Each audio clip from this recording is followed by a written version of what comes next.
नमस्कार, the wire में आपका स्वागत है। मैं हूं आरफा खानम शेरवानी। आप देख रहे हैं आरफा का इंडिया। इस खास कार्यक्रम के जरिए हमारे समय के जो मुद्दे हैं और जो चिंताएं हैं उनको मैं आप तक लेकर आऊंगी, आपके सरोकारों को उठाऊंगी, खासकर ऐसे वक्त में जबकि भारत एक बहुत ही नाजुक राजनीतिक और सामाजिक दौर से गुजर रहा है। कुछ ही महीनों बाद जो है देश में चुनाव होने वाले हैं और तमाम तरफ से जो फेक मीडिया है, जो पेड मीडिया है, वो आपको बहलाने, फुसलाने, बहकाने की कोशिश कर रहा है। यहाँ पर खबरों का और जो राजनीतिक गतिविधियां हैं, सामाजिक जो बदलाव हो रहे हैं, उनका सच्चा आकलन लेके हर रोज मैं आपके सामने पेश होंगी। आपको याद होगा कुछ ही दिनों पहले अभी कांग्रेस पार्टी के नेता शशि थरूर ने यह कहा था कि क्या भारत हिंदू पाकिस्तान बन रहा है। उन्होंने कहा कि अगर 2019 में बीजेपी वापस सत्ता में आई तो वो संविधान बदल देगी और भारत जो है वो हिंदू पाकिस्तान बन जाएगा। आज ऐसा लगता है कि ये कमोबेश सच होता हुआ नजर आ रहा है। मैं आपको इसका उदाहरण देना चाहती हूँ कि पाकिस्तान में इस वक्त क्या हो रहा है, मैं आपको बताऊंगी, और किस तरह से भारत सीधे सीधे जो है पाकिस्तान का विरोध करते करते कैसे पाकिस्तान ही बनता जा रहा है। ये हमारे समय की बड़ी चिंताओं में से एक है। सबसे पहले ये जान लीजिए कि आखिर पाकिस्तान में अभी क्या हो रहा है। पिछले पूरे 5 दिन में पाकिस्तान पूरी दुनिया भर में खबरों में रहा, सुर्खियों में रहा। आखिर क्यों? पाकिस्तान में एक ईसाई औरत है आसिया बीबी नाम से, जिसने 2010 में उसके ऊपर आरोप ये लगा कि दरअसल उसने ईश नंदा का उसके ऊपर आरोप लगा, यानी कि जो प्रॉफिट मोहम्मद हैं, जो पैगंबर साहब हैं, उनकी शान में गुस्ताखी, उनके बारे में अपशब्द कहने का उसके ऊपर आरोप लगा। आसिया बीबी को मौत की सजा सुनाई गई थी, लेकिन 8 साल बाद सुप्रीम कोर्ट ने उसको रिहा कर दिया कि पूरे तरीके से हमें गवाह सबूत नहीं मिले इस मामले पर। 3 दिन तक पाकिस्तान में जो इस्लामी कट्टरपंथी हैं उन्होंने 3 दिन तक पूरे देश को बंद कर दिया। सड़कों पर बुरी तरीके से तमाम जो है प्रोटेस्टर्स जो है वहाँ मौजूद थे, जो विरोध प्रदर्शन कर रहे थे। दुकानें, कारोबार, सब कुछ बंद हो गया। और जिस तरह के बयान उन्होंने दिए, जिस तरह से हिंसा उन्होंने फैलाई, जिस तरह से लूट मार पूरे देश में की, वो पूरे तरीके से पूरी दुनिया के लिए और ख़ासकर भारत जो पड़ोसी देश है उसके लिए एक बड़ा उदाहरण है कि क्यों आखिर भारत को पाकिस्तान के जो कदम हैं, जो नक्शे कदम हैं, उस पर नहीं चलना है।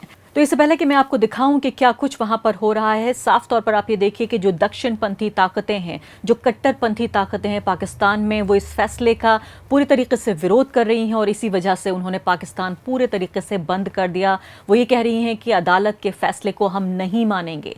ठीक उसी तरीके से जिस तरह से भारत में हमने देखा साबरीमाला मामले में बीजेपी, आरएसएस और तमाम जो उनके समूह हैं, जो उनका परिवार है, वो कोर्ट का फैसला मानने को तैयार नहीं है और विरोध प्रदर्शन कर रहा है। हमने देखा कि किस तरह से जो बाबरी मस्जिद को लेकर, अयोध्या मामले को लेकर जो अदालत ने जो तारीख आगे कर दी, जो डिले कर दिया मामले को कि जनवरी से इस मामले की सुनवाई जो है जनवरी तक के लिए टाल दी, उस पर किस तरह से अलग अलग लोगों ने बयान दिया, इस पर मैं बातचीत करूंगी। लेकिन पहले हम देख लेते हैं कि पाकिस्तान में आखिर क्या कह रहे हैं ये कट्टरपंथी। तो अब तो ईमान पर हमला हो गया ना जी, अब नमूस रिसालत पर हमला हो गया। अब औरतें भी बापर्दा रहकर वो भी किरदार इसमें अदा करें। पूरी कौम ने अब जंग लड़नी है, बहुत बड़ी जंग, बहुत बड़ा इनकलाब आना है और निजाम मुस्तफा का इनकलाब आना है। खत्म नबूवत का आलम बुलंद होना है इंशाअल्लाह। और हमें उम्मीद है कि आज शाम तक सारा मुल्क सील हो जाएगा, बंद हो जाएगा और इनका घरों से निकलना मुश्किल हो जाएगा। इन जजों का, इनका दफ्तरों में आना जाना मुश्किल हो जाएगा। इस किस्म के हालात जो हैं इनके लिए पैदा हो जाएंगे। इसका साथ देना भी अब बहुत बड़ा जुर्म है इमरान खान का, इसका साथ। और तीनों जज जो है वाजिबुल कत्ल है। ये तीनों जज जो है ना, ये वाजिबुल कत्ल है। जो इनको कत्ल करेगा ना जी, वो गाजी इल्मुद्दीन शहीद बनेगा और गाजी मुमताज कादरी बनेगा। ये तीनों जज वाजिबुल कत्ल हैं। ये तीनों जज वाजिबुल कत्ल है। इनकी सिक्योरिटी इनको मार दे या इनके ड्राइवर मार दें या इनके कुक इनको मार दें। कोई आदमी जिसकी पहुंच हो, कोई ना कोई उठे, शामो शाम इनका सफाया कर दे जो इन्होंने जुल्म किया पाकिस्तान पर, इस्लाम पर और मुसलमानों पर। यही हमारे जज्बात हैं। तो आपने सुना इनको, मेरे भी रोंगटे खड़े हो गए हैं कि किस तरह से ये सुप्रीम कोर्ट के जज के बारे में ये कह रहे हैं, खुले तौर पर उनके खून की मांग कर रहे हैं कि उनको कत्ल कर दिया जाए। वो वाजिबुल कत्ल हैं, यानी कि उनको कत्ल करना जो है वो धर्म है हर मुसलमान का, हर पाकिस्तानी मुसलमान का धर्म है उनको कत्ल करना। आप ये देखिए कुरान या जो धर्म है, जो दीन है, उसकी कौन सी परिभाषा गढ़कर ये लोग ये कह रहे हैं और साफ तौर पर ये कह रहे हैं कि उनके आसपास के लोग, यानी ये नहीं कह रहे कि हम जाके उनका कत्ल करेंगे, उनकी हत्या करेंगे, बल्कि उकसा रहे हैं उनके ड्राइवर को, सिक्योरिटी गार्ड को, कुक को, यानी उनके आसपास जो भी उनका सपोर्ट सिस्टम है, जो उनका स्टाफ है, उनमें से कोई भी आदमी अपने को सच्चा मुसलमान मानकर और जो है हत्या कर दे वहाँ जजेस की। उन्होंने यहाँ तक कहा कि इमरान खान और जो फौज के लोग हैं वो भी सच्चे मुसलमान नहीं हैं, उनको मुसलमान नहीं माना जा सकता। आप ये देखिए कि कट्टरपंथ की ताकत किस हद तक बढ़ गई है पाकिस्तान में। अब वापस आ जाइए थोड़ी देर के लिए अपने देश और देखिए कि किस तरह से BJP, RSS, VHP, Bajrang Dal खुले तौर पर कोर्ट की अवमानना कर रहे हैं। सुप्रीम कोर्ट का जब सुनवाई टली जनवरी तक के लिए, खासकर अयोध्या बाबरी मस्जिद के मामले में, तो किस तरह के बयानात आए। योगी आदित्यनाथ जो कि चुने हुए नेता हैं, जो कि उत्तर प्रदेश के मुख्यमंत्री हैं, उन्होंने कहा कि न्याय में देरी दरअसल अन्याय के समान होती है कभी कभी। ये साफ तौर पर मुख्यमंत्री, चुने हुए मुख्यमंत्री का ये कहना है। दूसरी तरफ आरएसएस के जो नंबर 2 पर आते हैं, आरएसएस ने ये कहा है कि 1992 में जो मंदिर आंदोलन हुआ था वही जन आंदोलन फिर से जो है वापस किया जाएगा अगर मंदिर के हक में, पक्ष में फैसला नहीं आया। साबरीमाला मामले पे आपने देखा कि किस तरह से खुद बीजेपी, आरएसएस के कार्यकर्ता सड़क पर उतरकर जो है वह विरोध प्रदर्शन कर रहे थे कोर्ट के जजमेंट का। तो आप ये बताइए मुझे कि क्या जो कोर्ट की अवमानना पाकिस्तान में हो रही है, जो कोर्ट की अवमानना हिंदुस्तान में हो रही है, भारत में हो रही है, इनमें क्या बुनियादी फर्क है? क्या दोनों तरफ की ये दक्षिणपंथी, कट्टरपंथी ताकतें क्या हमें एक ही तरफ नहीं ले जा रही हैं? एक तरह के हमें धर्मशास्त्र वाले देश यानी कि एक थियोक्रेसी की तरफ नहीं ले जा रही हैं? मान लेते हैं कि पाकिस्तान जो है वो इस्लामिक राष्ट्र है, लेकिन भारत धर्मनिरपेक्ष लोकतंत्र है।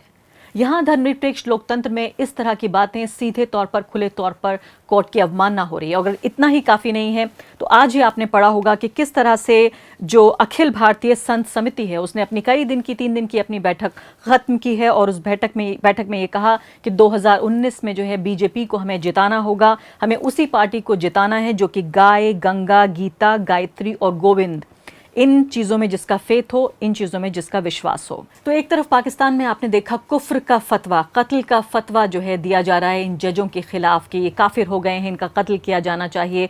और किस तरह से आपने देखा वहाँ पर जो लूट मार जिन लोगों ने की, जिन्होंने तोड़ फोड़ की, और किस तरह से जो है वो करोड़ों की संपत्ति वहाँ पर ज़ाया कर दी, उन लोगों के खिलाफ सारे मामले ख़त्म कर दिए गए, उन्हें रिहा कर दिया जाएगा।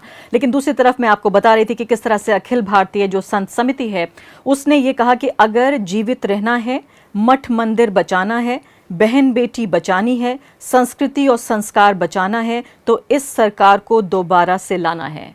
साफ तौर पर 2019 में बीजेपी के लिए ये संत जो हैं ये वोट मांग रहे हैं। इसमें 5 स्टार संत श्री श्री रविशंकर भी मौजूद थे और सीधे तौर पर ये कह रहे थे, बाकायदा उन्होंने मंदिर की मांग की। उन्होंने ये भी कहा कि कानून लाया जाए। आप ये सोचिए कि जो मामला देश की सर्वोच्च अदालत में मौजूद है, सुप्रीम कोर्ट में मौजूद है, इस मामले पर कोर्ट जो है वो गवाहों, सबूतों के बुनियाद पर फैसला देने के लिए बैठे हुए हैं जजेस वहाँ, लेकिन उससे पहले ही बिना कोर्ट के फैसले का इंतजार किए तमाम जो संत समाज है, बीजेपी, आरएसएस के लोग हैं, ये साफ तौर पर ऑर्डिनेंस की मांग कर रहे हैं। फेसबुक पे मैंने देखा कि किस तरह से आरएसएस से जुड़े हुए लोग नक्सलवादी बता रहे हैं अदालतों को।